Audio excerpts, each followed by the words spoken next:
ناظرین، دنیا نے یہ سمجھا کہ ہٹلر مر گیا، لیکن کچھ شواہد کہتے ہیں کہ وہ زندہ بچ گیا تھا۔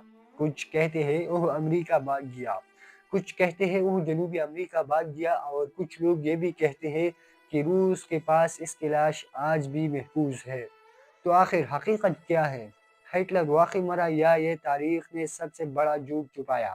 سامعین، 30 اپریل 1945 کی صبح ہٹلر نے اپنی آخری گفتگو کی اور وہ بولا، میں مر رہا ہوں لیکن میرا نظریہ ہمیشہ زندہ رہے گا۔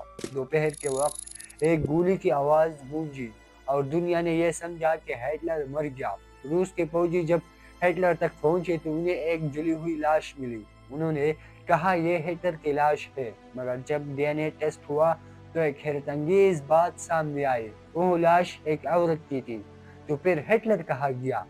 تو پھر یہاں سے سازشوں کا سلسلہ شروع ہوا۔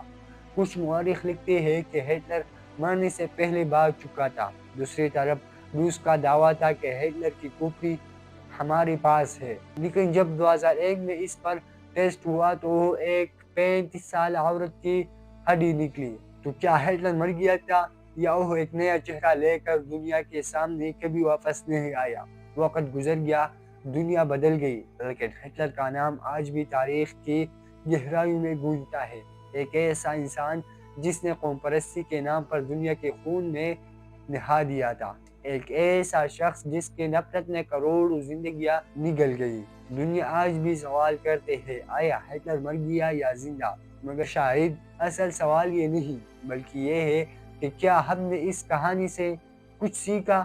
ہٹلر ختم ہوا، مگر اس کی جنون کے راج آج بھی زمین کے نیچے جل رہی ہے۔